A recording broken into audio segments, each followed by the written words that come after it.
Morning, everybody who's ever out there in television land. 6:30 p.m. Today is Tuesday, June 4th, 2019. It's a regularly scheduled meeting of the Marquette Township Board, and we are going to say the pledge if you'd like to join us. To the flag of the United States of America and to the republic for which it stands, one nation, under God, indivisible, with liberty and justice for all. Thank you. Roll call, Randy, please. Trustee LaRue. Here. Trustee Marks. Present. Trustee Everson. Here. Trustee Wiegand. Here. Treasurer Johnson. Yes. Clerk Rattari is here, and Supervisor Duran. Here. Staff present is Manager Gerard and Attorney Roger Zappa. Committee member present is Todd Nordyke from the Events Committee. Thank you. NDDA. NDDA, yeah. Oh, yeah. Any public comment? Do you want to share anything with us, Todd? Sure. Okay. Name and address, please. Yeah, Todd Nordyke, 3060 US 41 West, Marquette. Dan, John, Ernie, Lynn, Randy, Sir, David, Peter, Randy, and Roger. Good to be here. I like Marquette Township, and I serve as president of the DDA. I also serve as president of the Events Committee, and I like our business association. I'm vice president there, and I also control that website. And we're pretty positive about this county. About 9 years ago, I was looking around, where should I locate my local business? And I like this township because it's a can-do township. You know, you don't say no. And that's probably why you're Michigan's fastest growing township, in my opinion. I mean, things are happening here. And look at all the construction out front. So I think it's a really neat place to work, play, and be, and that's what we promote whenever we can. So on behalf of the Events Committee, we primarily have 4 events a year, and we try to publicize these some. And it's to bring the community together right here in our township, especially at Lions Field. So it was extremely cold this winter, extremely cold on our outdoor events. I mean, so cold that Marquette said it's too cold to play hockey outside. However, some came, but most of them didn't because they were doing well in the tournament. So Northern Michigan still came down. We did a match January 20, and we did another match January 27 with the Mutineers as well. So that event went first quarter really, really well. Father's Day weekend, we reserve about 169 spots for a car show. And it's known as one of the nicest car shows in Marquette County, right here in the township. We tell them to catch the vision. That's going again right at the Westwood Mall. New this year, TV6 is co-sponsoring it with us. So it's nice they came on board as well. Soon after, we have a ball out at Lions Field at our community days. It's Catch the Vision again. It's always Catch the Vision because Marquette Township has a great vision for people to catch. Well, there it is, a full day, 10 to 10. Super One's coming and serving brats all day. They have 2 shifts of people till 9 p.m. serving brats for us. So people are buying into what Marquette Township's all about. And of course, Santa always comes the Tuesday right after Thanksgiving, and the Grinch always tries to steal Christmas. Never gets that done, thanks to the sheriff. So occasionally we have a request in our events committee to do something special.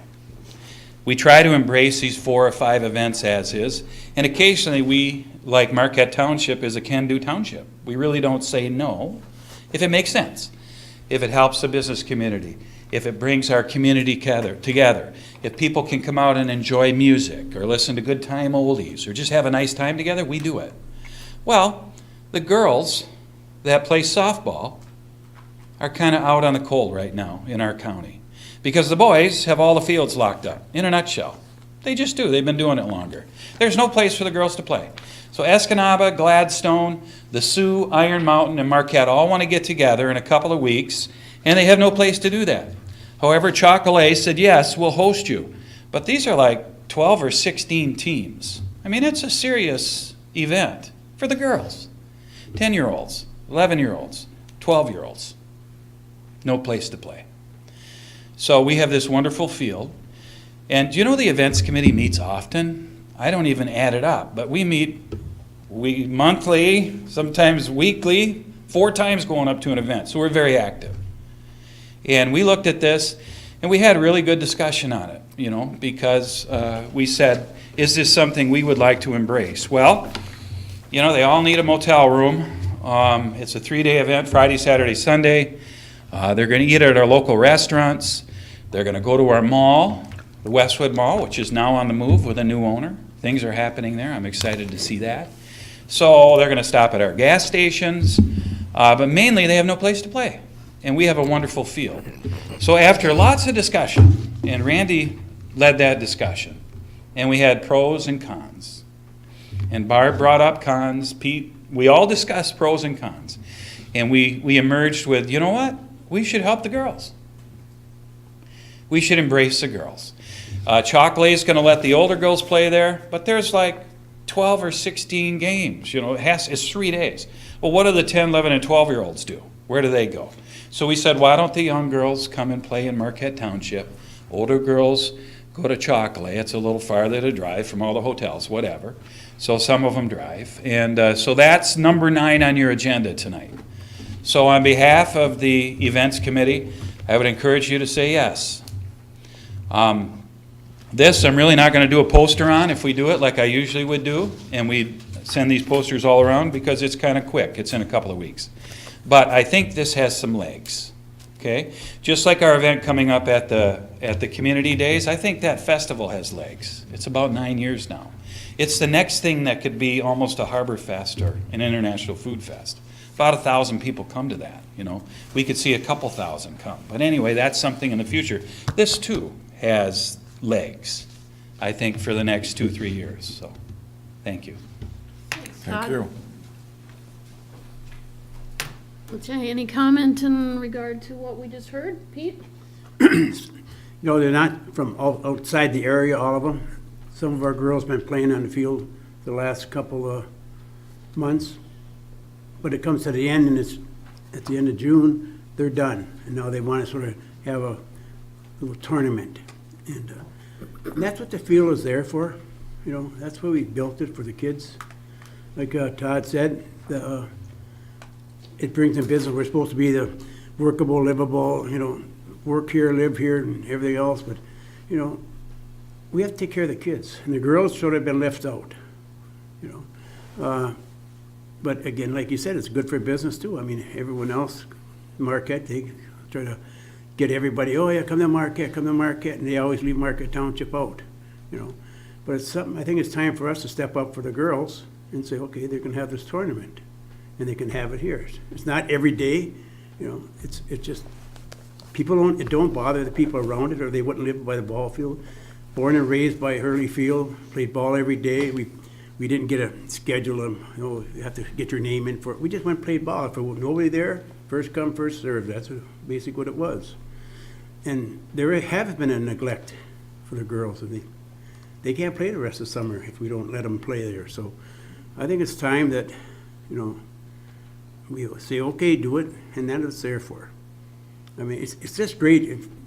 You got to go by there more often just to see all the people down there playing, younger age. Usually in the afternoon, later in the afternoon, you see the younger kids playing. It's hilarious. You take time to go see them. But it's time for us to say, okay, the girls are part of the township. I think they're 4 or 5, whatever they are, that's been playing there. It's time. You know, I can go on. I made notes in here that I can go on and on about it, but I can't see it. I think we have to say, okay, yes, you know. All right. John, did you have your hand up? No, Okay. thank you. Anybody else? Okay, we can talk about that again in a second, too. Let's see. Consent agenda tonight will consist of approval of the regular meeting and MTBA joint meeting minutes of May 21st, that's Marquette Township Business Association. Bills payable in the amount of $115,791.71. We have reports from the Marquette Area Wastewater Treatment Facility Advisory Board, their minutes of the April 18th meeting, Road Committee agenda for June 11th, and the utility billing calendar for June. Financials, we'll have a budget amendment 2019-04, and of course our bi-monthly charter communication notice. Move for the adoption of the consent agenda. Support. All in favor? Aye. Opposed? Roll call. Thanks, Randy. Before the roll call, the budget amendment 2019-04 is, the gist of that is the increase in expenditures in building and grounds by $10,000. The cost of vehicle and tractors have been higher than expected due to equipment purchases and maintenance and general operating. Also, the overtime related to community center rental and maintenance has been more than originally planned. The offset will come from the fund balance. And also for the library fund, there was a slight adjustment for actual collections and payments, and that was $600 more. Roll call vote is trustee Marks, Yes. trustee Everson, Yes. trustee Wiegand, Yes. trustee LaRue, Yes. Peter Johnson, Yes. clerk Rattari is yes, and supervisor Durant. Yes. Motion carries 7-0.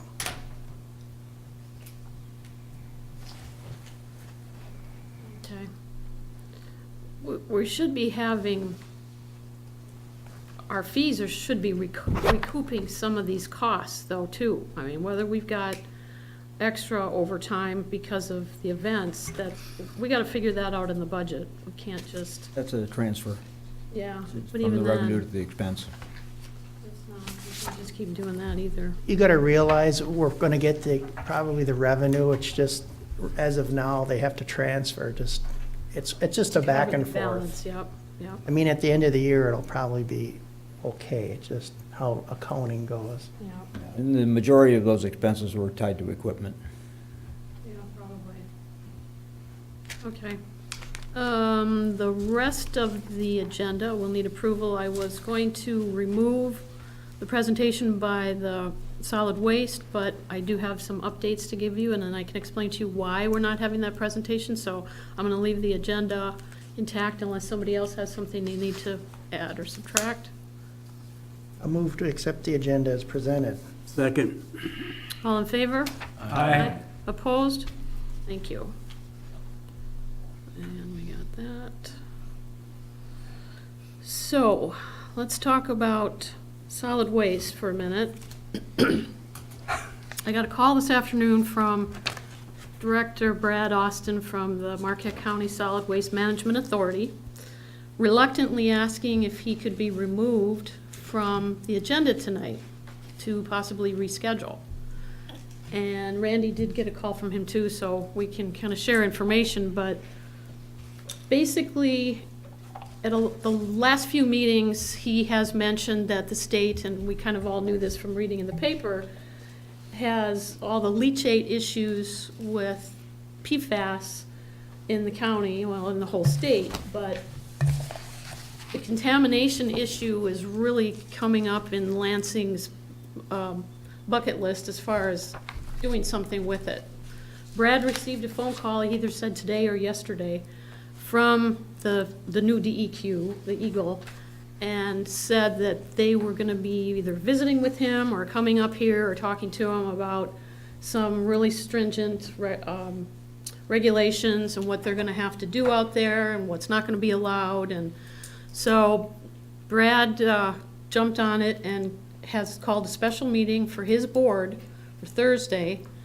And of course, it's an open meeting, so anybody can go, to figure out how that impacts the recycling whole 906, Recycle 906 project, the funding, what they're gonna do with the glass, where this is gonna go.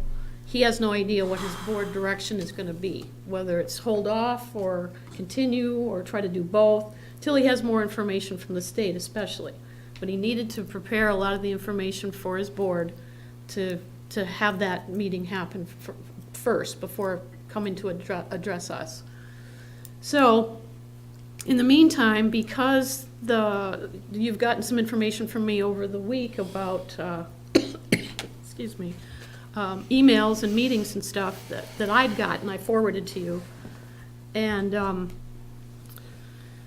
the County Township Association has also called a special meeting because they want to try to get consensus, opinions, ideas, recommendations on whether to do something as a group for, against the solid waste proposal and where they think that should go.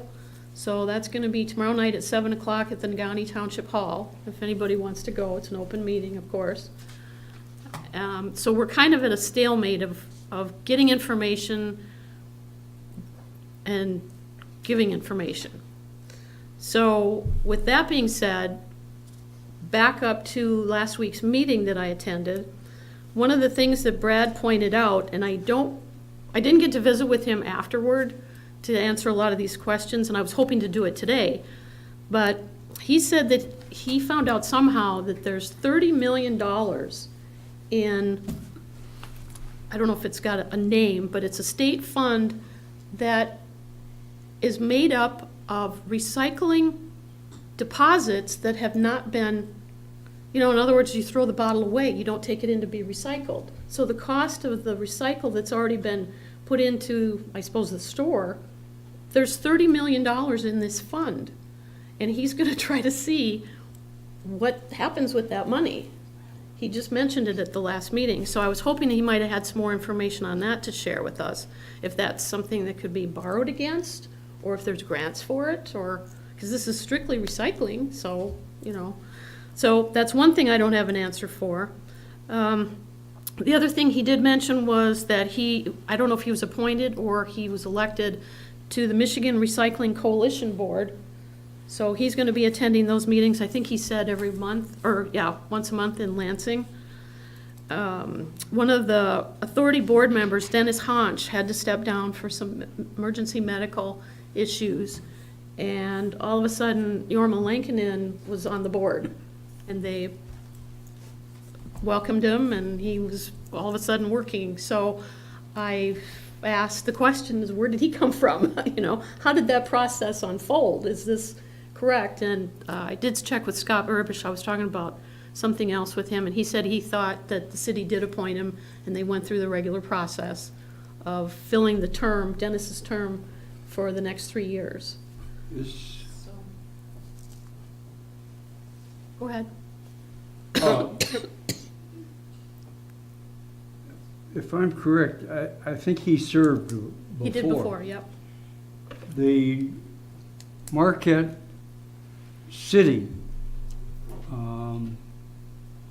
appoints 3 of the people, and is this adding a 4th?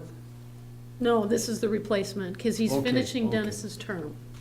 So at some point, that position will come open again then, and they'll go through the process of making an appointment. Hopefully, it would be open, to everybody, but I'm not sure their rationale, whether he applied or they approached him. I don't know that. I was gonna hopefully get a lot of these answers tonight. The authority is like all authorities. You have to look at the creation of the authority to really understand where the 19 townships play a role, or if they can even play a role. That's a question that I think we should try to determine the answer to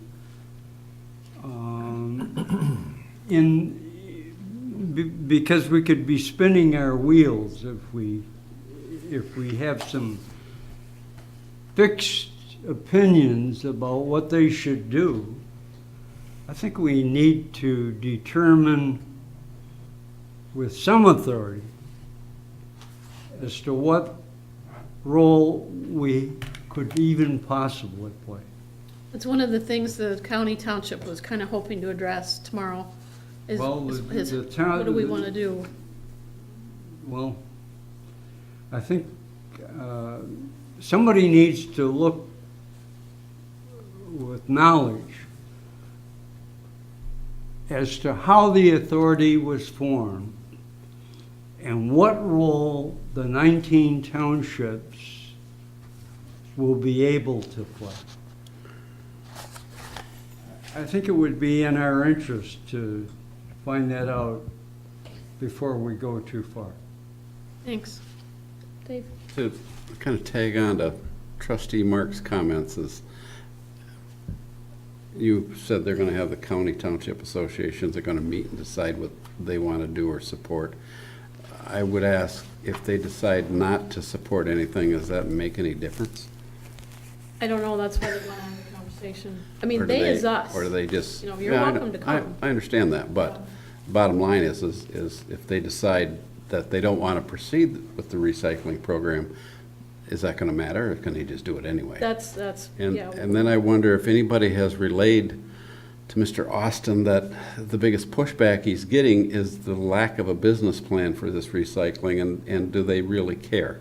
I get the impression they don't really care. I think they do, or he probably wouldn't have called and said he had concerns about, he was very, But he seemed I think- upset that he wasn't gonna, like, he was letting us down. I think they don't that much because this is the second or third time he's canceled on us. Mm-hmm. So I think he may feint that he cares, but I don't really see it. Yeah, I don't know. I was And, hoping to ask him a lot of stuff tonight. So it just goes right downhill, in my opinion, of what they're doing out there. They're just no representation. They've told us before, a couple of years ago, that if we signed on to this whole thing, that they would take a look at that and to give it serious consideration. That's gone no place. They decide they're going to put this recycling program together, and I get the impression they don't really care if the township's going to go along with it or not. If they want to put it together, they're going to put it together. And then, just right back in your face, a vacancy becomes available. They don't even discuss it. They just put somebody wherever they want.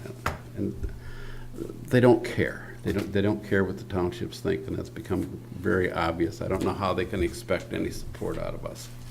Well, the city does have, I think it's 55%. I so understand all That's a that. big part of it. But that's been a point of contention for a number of years, and they keep saying we're going to take a look at it, and they keep pushing the ball down the road and not doing anything about it. Randy? I think Trustee Wiegand is accurate. I don't think they really care too much with regard to townships, because my memory of that agreement, the townships really don't have any authority. We don't have any votes on the board or whatever. But where it does become important is when the authority goes before the county board asking for a millage support or anything along those lines. One of the first questions is, what's your level of support from your constituents? And that has been, in the last two times that they've gone forward, they have not had their ducks in order with the 19 townships, and the county's backed away and not approved it. And that's good in our favor. Yeah, so I think that's really the only power that the 19 townships have as a group, is if you are opposed to something, the county board is probably going to look at that seriously. We represent more voters. Pete? The meeting tomorrow night, a lot of it is for informational, find out what's going on, trying to explain it that way. Also, the concern of a lot of the townships, and I've talked to several of them, is that coming from a sales background, you got a product and you have to sell it. And right, as of today, that what I understand, they don't have anybody contracted to accept it. That's correct. So, I mean, That I know of. we're going to just throw it back into landfill after it's crushed up? You know? I mean, it just seems funny that we don't have somebody say, okay, I'll take it, except for the road commission said they were going to take some of it, you know, but I mean, they can't take it all. But So again, that all goes back to the business plan, Exactly. They're not having one. They don't have one yet. You know, where are they going to get rid of it? Who's going to take it? How far do they have to ship it? All these things that come in effect with the cost of everything. I don't know how you can figure all the costs and that if you don't have someone to contract to take it. Or do they have to ship it? And it's another additional cost. Yeah, they had a lot of recommendations, and like I said, even the last week or so, I've been getting lists of all these grants that they are thinking they can go for, which is great, but I told Brad, I said, that's gotta be part of the plan. You can't just at random email them to various people, and I said the same thing at the last meeting to Randy Yell. I said, you can't just say, yeah, all of these things that, you know, our letter, all of these things have been addressed in various emails. No, it's gotta be written out, typed up, answered, where's this money coming from? How much of this is gonna be budgeted for this? And how much guarantee do you have? Do you have contracts from somebody? how you're gonna charge extra for this? You know, and the offhanded comment at the last meeting about what happens if we have money left over from the excessive tipping fee charge that they want to impose, that it would go in their general fund? It's like, heck no! We're not gonna do an increase for something that we don't even have clarity on in the financial side of it, and then take excess money and put it in their general fund. It's like what they did with the Capitol. You know, they stopped doing the tipping fees on their side, and they're putting it in their capital account. Well, then why are we contributing? You know? It just keeps going in circles. So, I don't know, let me see if I had anything else. Lynn? Sure, yes, One last comment on yes. what's going on here, and you brought it up tonight, is they're feeling a little pushback, and everybody's not gonna hold hands and sing Kumbaya Yeah. together.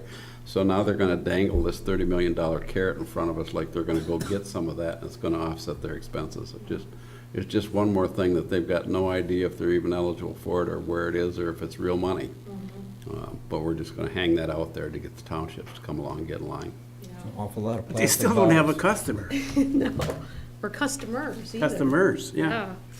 The only other thing I was worried about is and I guess I could have asked Kirk or Randy ahead of time, but the hauler agreement we just signed, you know, for our trash. You know, how are these tipping fees gonna affect them? What happens now? Do we have to change the contract? Is he gonna ask us to? Are we okay? Or, so it's something we're gonna have to consider, I think. I'm guessing it'll come back in front of us, or, I don't think that's going to amend. I think it's a certain percentage that would have to be an increase before it would trigger anything in the, it's just like the fuel. Yeah, it has to be a certain amount of increase in the fuel Okay. before it triggers the ability to ask for an increase. because I would hate to have that excess go in their general fund too. That doesn't work. So that's all I had to share on that. Come to the meeting tomorrow night, that would be good. Thursday night with the solid waste, that's an open meeting too then, their emergency board meeting.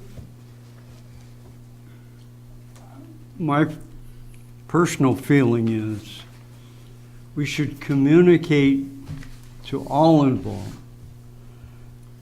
until we have detailed information to make intelligent decisions from. We're not prepared to play let's pretend any longer. So the special board meeting that the Solid Waste Authority is having will be at their complex Thursday night at 7 PM. That's June 6th, in case anybody wants to go.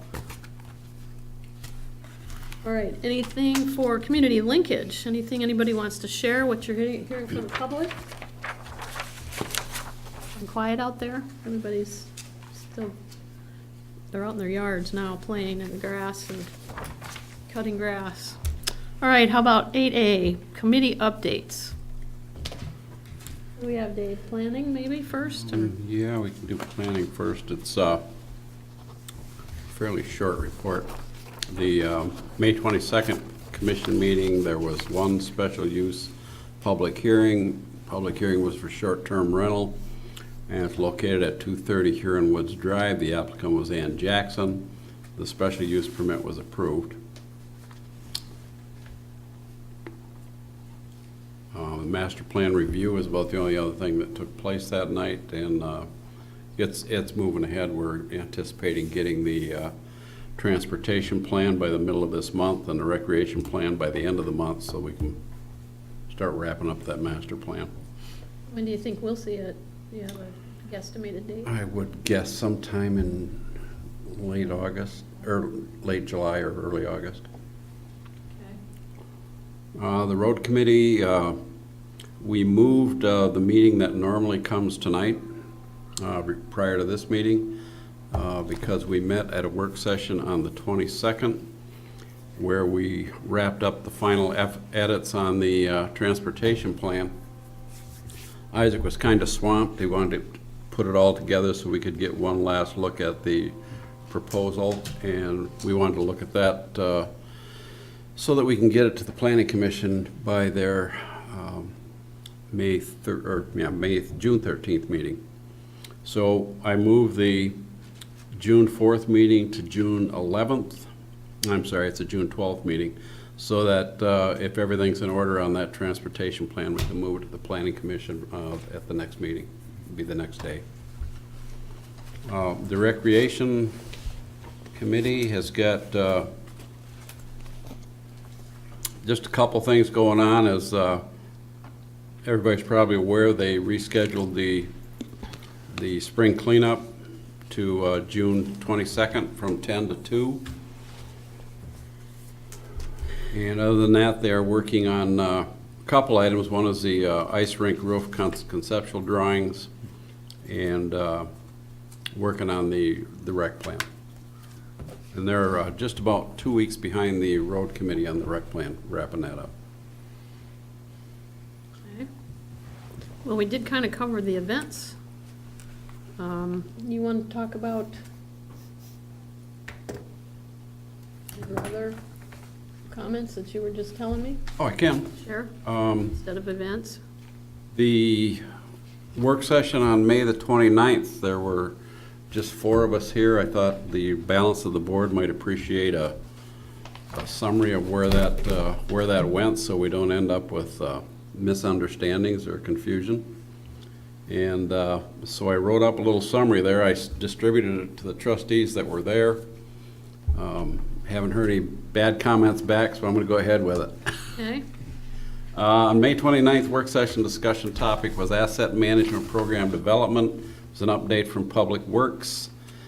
Trustees Everson, Marks, LaRue, and myself were there, and was attended by Superintendent Page, Staff Planner Peterson, and the Manager Gerard. In general, it was the opinion of the board that while the information presented may be useful to Public Works Department and satisfy the needs of the DEQ, it did not provide the board with the information needed to forecast and budget water and wastewater infrastructure replacement. Specific discussion topics were, first and foremost, was the missing life expectancy numbers of the in-ground infrastructure. That missing element alone makes forecasting replacement dates and the associated costs impossible. The discussion ensued with respect to what life expectancy numbers should be used to forecast in-ground infrastructure. The discussion ended with the fact that approximately a year and a half ago, 70 years was established by the board based upon manufacturers' recommendations adjusted for anticipated soil alkalinity, and until that number could be more accurately forecast, it should be used. The work session then moved to a discussion of anticipated program completion dates. Superintendent Page stated that while the water asset management program is nearly complete, development efforts must be shifted to the completion of the wastewater program, as it was due by November 2019. If it wasn't completed on time, Public Works would be on the hook for the $200,000 SAW grant already received. Superintendent Page reassured the board that the deadline would be met.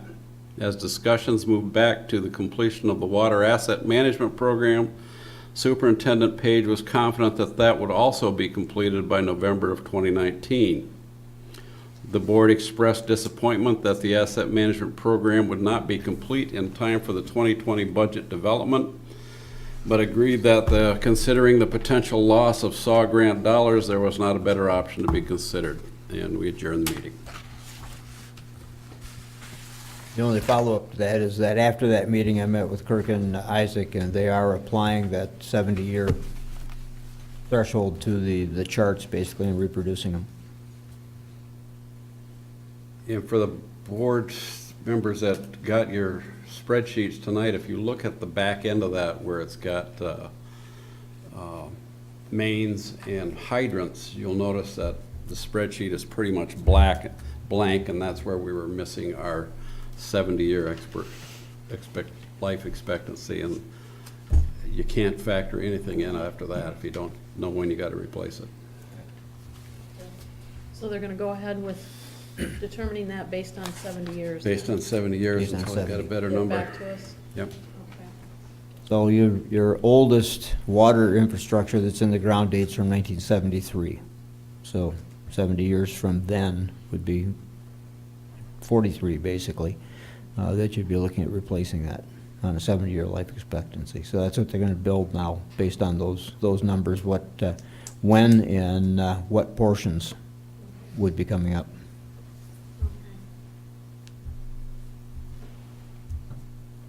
And I've got a whole bunch of other comments, but I'll let that go to the end, Will I go till when? to the end. Oh, okay, okay. Well, we don't have much to go, so that's good. Okay, so we approved the road committee draft minutes, that was part of the agenda. And then the community events, we've already heard on that, so, Just a Somebody couple of, wanna- yep. couple of additional comments on that. okay. Board members will remember, I brought this subject up at the last board meeting. And the reason I did is because when that was being proposed to us, it was in a format that appeared to be a tournament that was going to require entry fees from the other teams that would be retained by the sponsor. That made it a program that would not be allowable on the Lions Field, following the board's directive.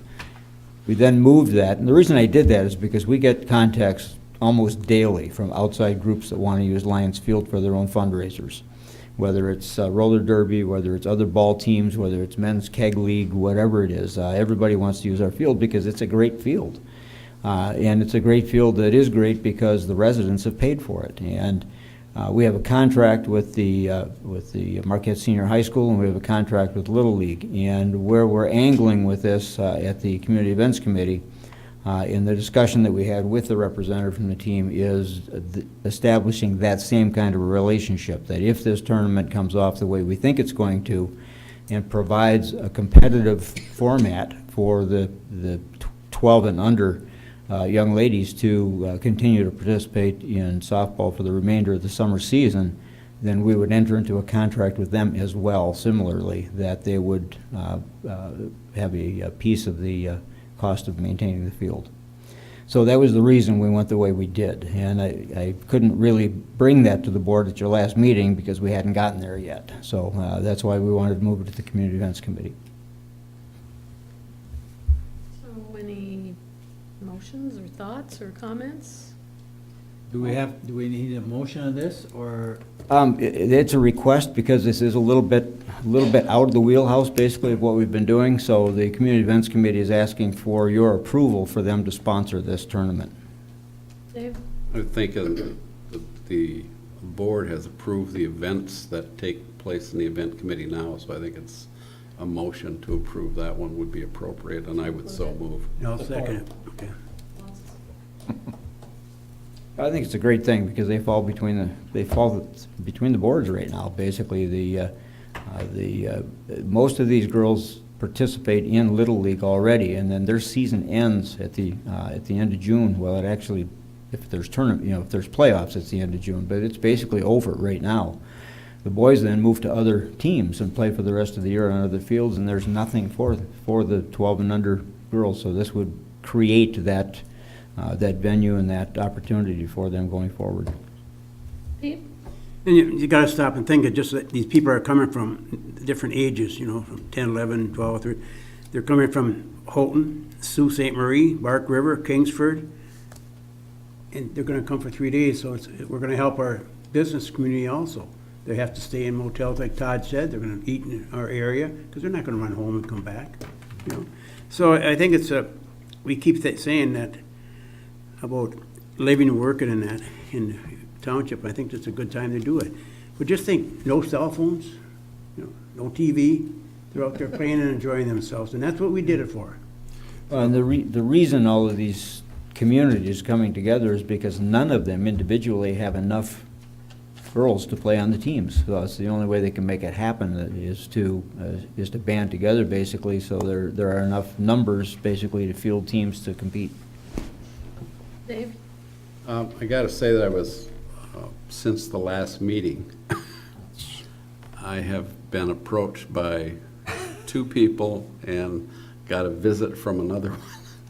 And they all wanted to know why we were opposed to girls softball. And I would like to assure anybody that happens to be listening to this out there, I don't think to a man or a woman on this board anybody is opposed to girls softball. We just didn't have the whole story, is why we went with the policy that we have in place right now. Well, you didn't have any of the story. You had no idea what was being requested. Yes, John? I think that the action that we took at our previous meeting about making sure that it was an exception made by the board to allow it, as opposed to just adopting it. I think we need to take whatever action is necessary. I think the board generally accepts the need to have the girls' ball playing. But I would like us to emphasize that we are not changing our policy that we've adopted. We're simply making an exception, and it's taking board action to do that. Okay, Dan? And I concur with, I think everybody's got the same opinion with the information that we now have that we did not have 2 weeks ago. I think it's good for the community. I think it's good for everybody involved, and I'll definitely support it. Randy? Yeah, and I think the board, like I said, we're not opposed to any of this. It's just when we look at it's like this facility, it's like any other facility that we have. Is the township getting any benefit out of it for our residents? And I'd say this tournament is going to bring a lot of benefit to the residents for that. There's some township girls that are going to be participating, so just that is benefit for us. And it's either this facility or Schwimwood Park or any of those. If the residents, if we can show that there's a township benefit, it's usually, a go. So that's the way I've looked at it, and I think, a lot of these things we can show township benefit, so. Because Manager Gerard is right. I mean, the taxpayers of this township have paid for that field, and the other various groups have participated in partially constructing when we redid the field, and they put some big dollars in there to get a new backstop and redo the infield and everything. And I don't think it's over there yet. I think we're going to still try to improve the field. So if we can get some of these groups to participate with us, we can even make the field better. Absolutely. Anything else? Okay, just all in favor? Aye. Opposed? Thank you. We have a new tournament. I'd like to be the one to go home and tell your little daughter they can't play up there. Yeah. Okay.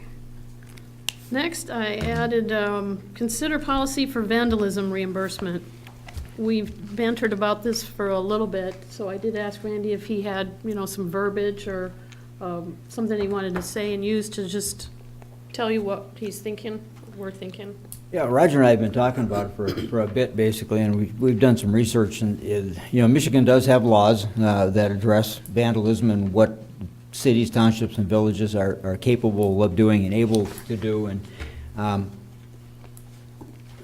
actually, we've come down with the concept that the board really doesn't need a policy, because you already have in the manager's job description, you've got two items in the job description that essentially says we need to do that. Basically, the manager's responsible for, particularly in one paragraph, responsible for all of the facilities and all of the maintenance of those facilities within the township boundaries. So that would include recovery from vandalism. The issue that we have mainly, and that we will have, is whether or not we can identify who's actually doing it. The ones that we were able to identify were relatively minor. I mean, our staff repaired it. The ones that caused some significant damage, nobody could identify them. Not law enforcement, not local schools, not anybody could identify who those two were that we had on camera. So when we can, we will. And basically, if the board wants to reaffirm that with a motion that the manager does have the authority within the job description to pursue the reclaiming, basically, of damages, I think that's all you need to do at this point. Even if it's, like you said, with the smaller damages we had, it still amounted to a few $100 Yeah. for time and materials. Time and materials. Somebody should have paid that, yeah. Yeah, go ahead. But also, along with that, Randy, I think it should be stipulated, even though they pay, they should serve some kind of a community service to the township, if you could fit that in there, you know? I don't think you can require that. So, Court can only That do would be that. legal, yeah. that's why I say Michigan does have, well, you know, Roger can speak to this better than I can, but Michigan does have a statute that limits our authorities with regards to recovery of damages. Do we have them arrested when you can prove it? We turned over to the sheriff's department, yes, for charging them with misdemeanors, but As soon as it goes to court, the court can schedule somebody for works, for service work.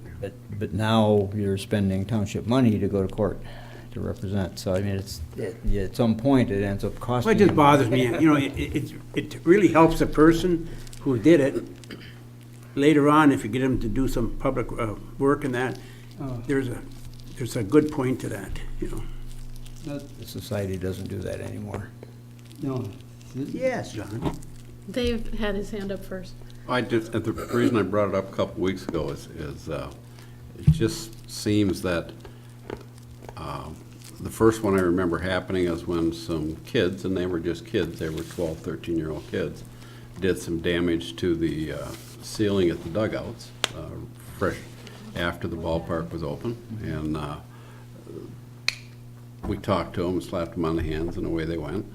And I went over there and fixed it. And then you've got this one where they horse plant, and they knocked the door out of the frame.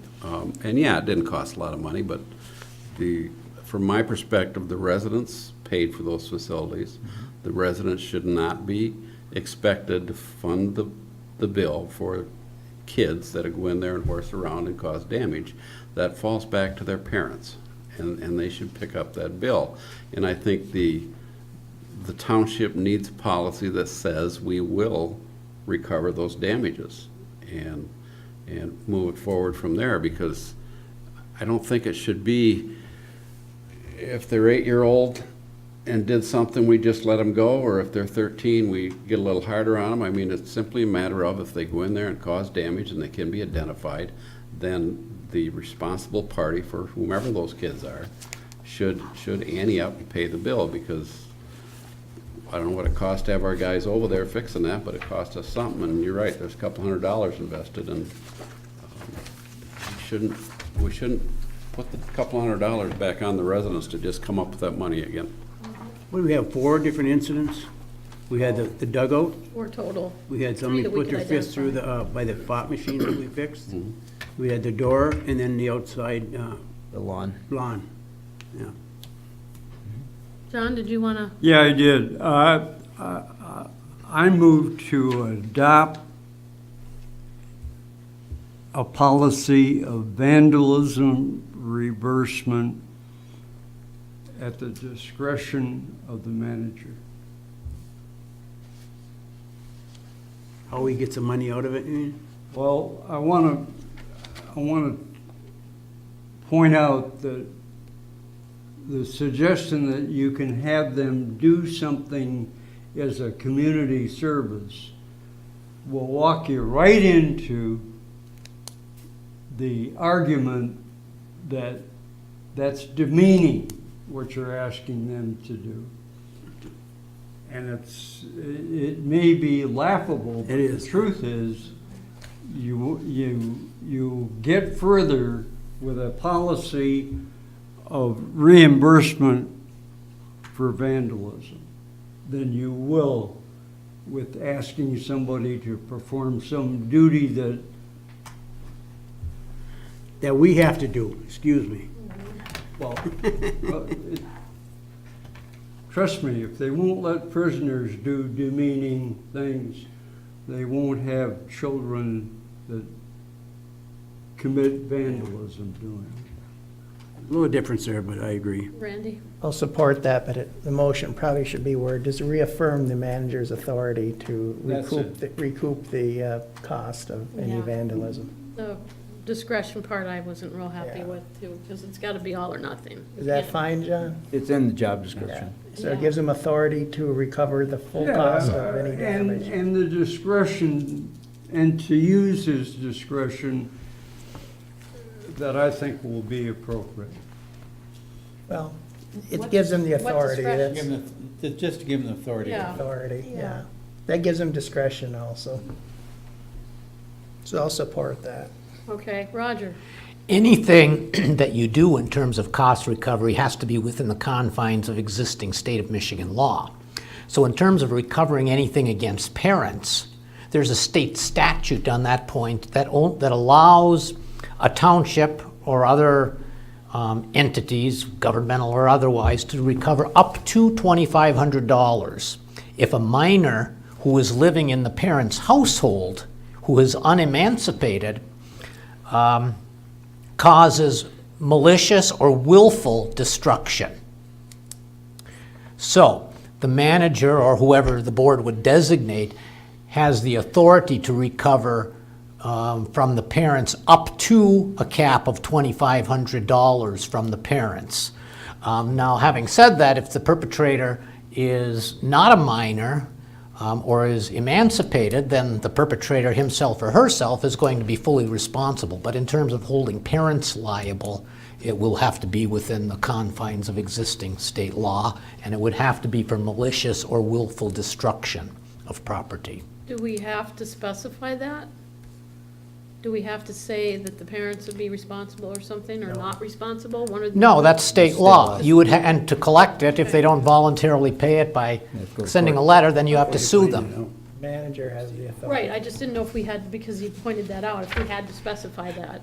No, I just wanted That's the backup to to it. dissolve any false impressions or illusions of just how much the manager can do in that respect, because there are some very strict confines. Could the statute be amended? Absolutely. The $2,500 amount, I believe, has been the same since 1979. It's been 40 years since that statute has been amended.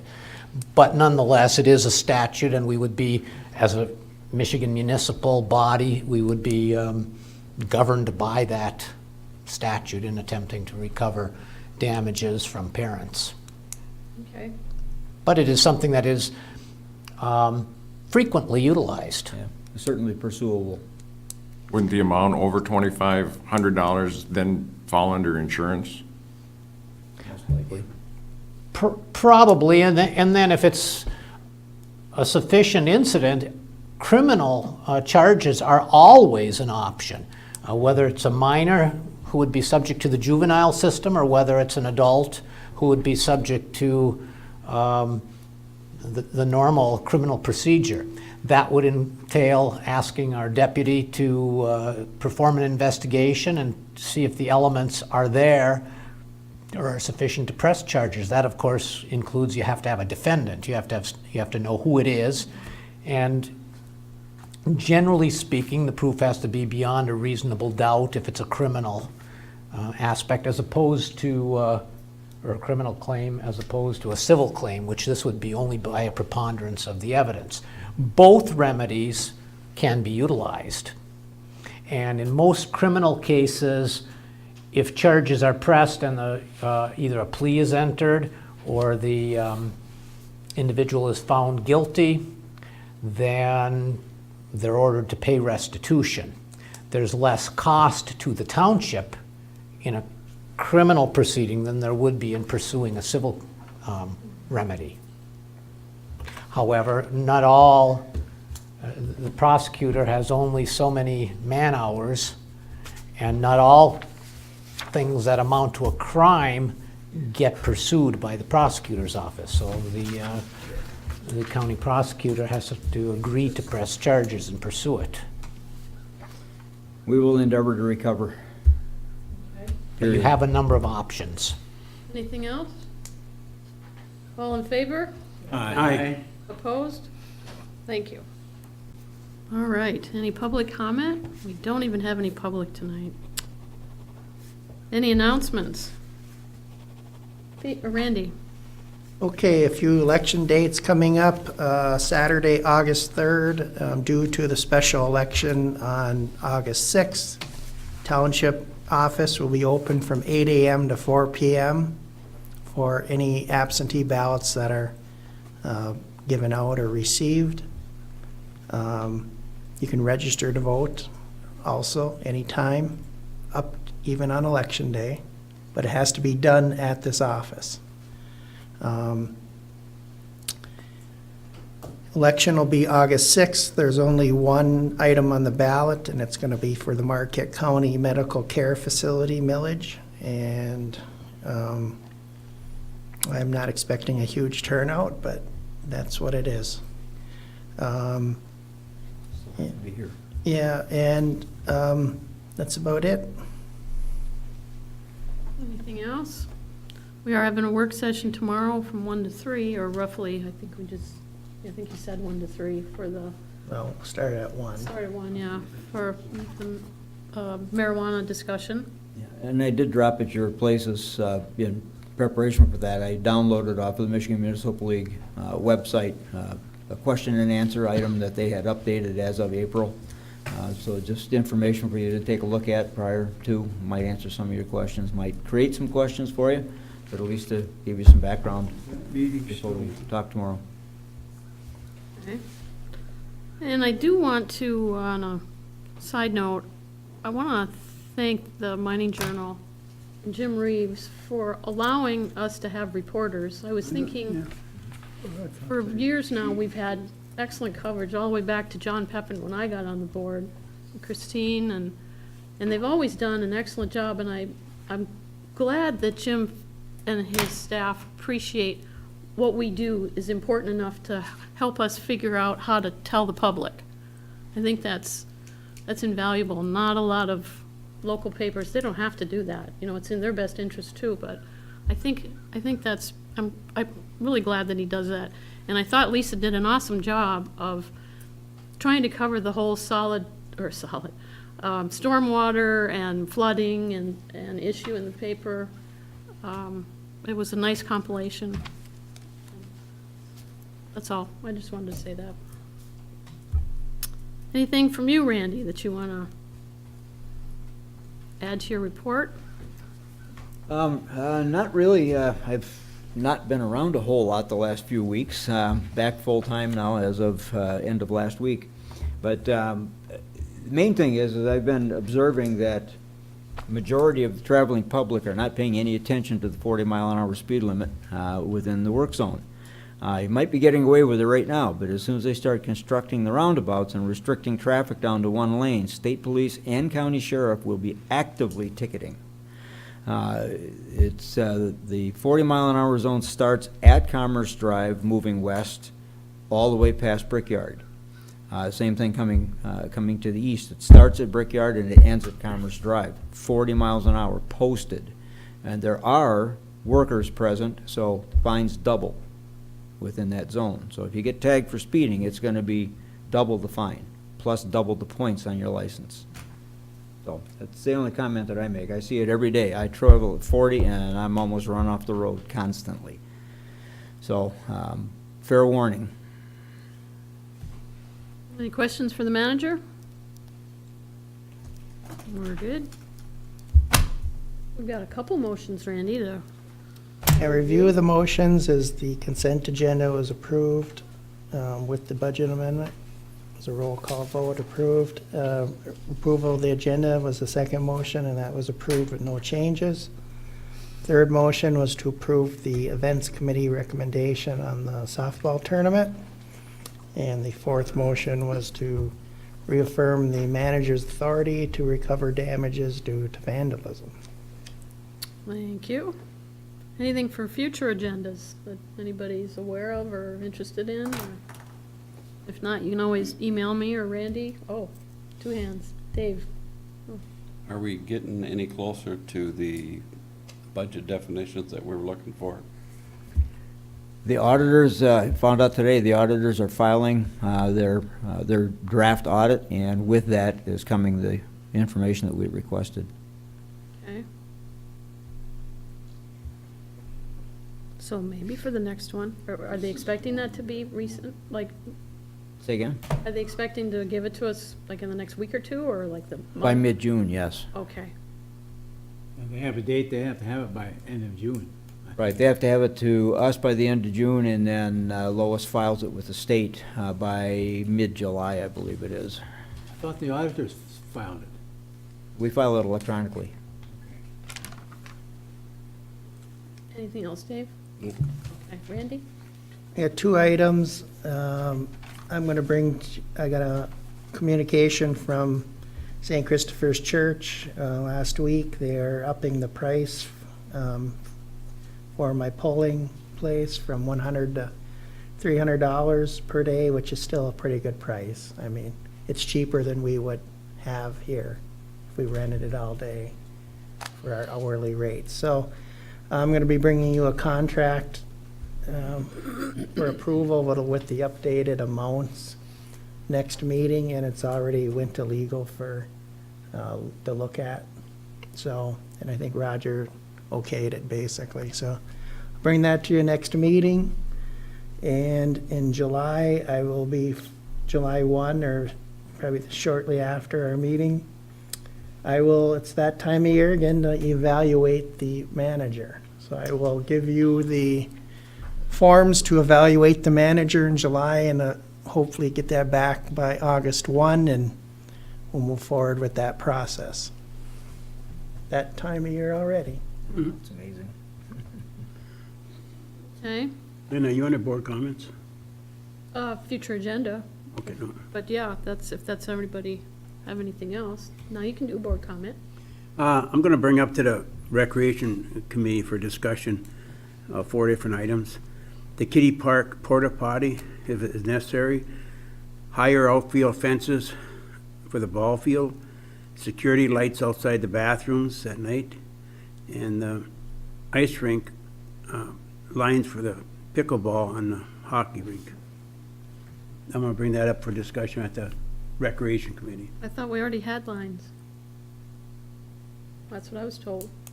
On the tennis court. On the tennis court, but not on the rink. They were taping. We did not want to paint Yeah, on the rink. floor. of What the is being rink. slipped in on pickleball? That's a recreational item, that's not a board, right? I was waiting for Randy to get his arm working, so I wanted to Yeah, take him you on. know, issues like the fence and things like that are not Recreation Committee issues. Those are operational issues. All right, okay, well, I'll bring them up to you then. Yeah, and the field basically is designed to Little League standards. That's why the fence is the way it is. So that's Well, a I was that's a watching, budget I item. was watching the ball game the other night, and people are getting hurt on it, and just, maybe we should. A lot of the ball diamonds have a little bit higher fence some areas, but I just thought I'd bring it up for discussion. And those are budget items. Well, then, porta potty, I think we should be able to get rid of that. I talked to a couple, 3, 4 people over there and asked if they use it. They, no, we don't want to use that. We go over to the warming shed. When it's open. Well, it's open till 10 o'clock at night. It's like past 10 Well, o'clock. well, I think it's time to get rid of the porta potty because they don't use it Well, anyways. that's up to the board. The reason we have it there is because the community wanted it. That's the reason Yeah. it's there. No, they If said the board kids are wants it- playing in there, and If the board wants it gone, we'll make it be gone. the parents said, well, I'm not gonna have my kids in there, so. And that was only 4 people I asked. Security lights are, I think we should have some lights outside of that, at night, outside the door, on both sides. 'Cause it's pretty dark. I see some kids walking around there the other night, so I just walked up there and to see what they were doing, so. And then, pickleball, they asked about that, so. Well, but again, the ice rink has not been designated as a pickleball rink. It was, I mean, that's an ice rink. The pickleball lining is on the tennis courts. They just asked for more, that's all. It's not always just a hockey thing because we're using it for other reasons too, so. And we're planning to do other things in there, so I just wanted a discussion on it, that's all. Well, we can talk about it during the budget, a lot of this stuff, if we have to pay for something, that's part of the budget anyway. Oh, but the budget's all over with then. No, I mean. Summer's over with by the time we do Oh. that. Oh, so you want this done like tomorrow? No, they, things we can take care of right now. Okay. You raising your hand? Go ahead, Dave. I guess to express a little bit of frustration, if nothing else. It was probably evident at the work session last week. And we are screaming downhill towards budget. And it concerns me that, well, first it concerns me that we don't have what we want for public works, but I can see where that's going, and we're just kind of stuck with what it is. But there was a lot of things that we've talked about this year, and one is getting those definitions, deciding where we're gonna put them, how much money we're gonna put in there, figure out what we're gonna do with the rest of the fund balances that aren't designated for anything, and I think this infrastructure replacement program has got a lot to do with that, with the right information. And we haven't seen the first CIP yet. And that's got to be coming close. The next thing you know, we're going to be right in the middle of the budget, and we're not going to have considered any of these items. Okay. Anything else? Under comments? Yes, go ahead. Just one thing, talking to staff the other day, and that they're asking that we somehow convey to the people in the township, when the taxes come out, which is within a few weeks, the first taxes are gonna come out in that. Do not combine your tax dollars and your water and sewer in the same check. Keep them separate in that. Because they can do it, but it becomes a headache to try and get it straightened out right, to make sure it's correctly in that. But 2 checks is not that difficult to write out, but it's easier for staff to do it all in that, so. We have individuals that do that, and then they're trying to, they just drop it off as taxes and sewer, and then you have to figure out what it's all about in that, and try to break it down in that, so. The other thing that came up, and it comes up every year, is that we prefer, if possible, to come with checks rather than cash, and that. Which is difficult, because we have individuals, the same ones every year, that pay in cash almost a day after they get the tax bills. They show up at the door and they're paying for it. It's all in cash, so. I don't know if we're ever gonna win that battle at all, in that, but you bring it up and you ask the You won't have to worry question. about 2 checks. Pardon? You won't have to worry about 2 checks. No. That's all I have. Okay. Anything else from board member comment? One more motion then. Move to adjourn. Nobody wants to second it. I'll second it. I'm ready. All in favor? Aye. Aye. Just us, I guess. We're finished. 7:30.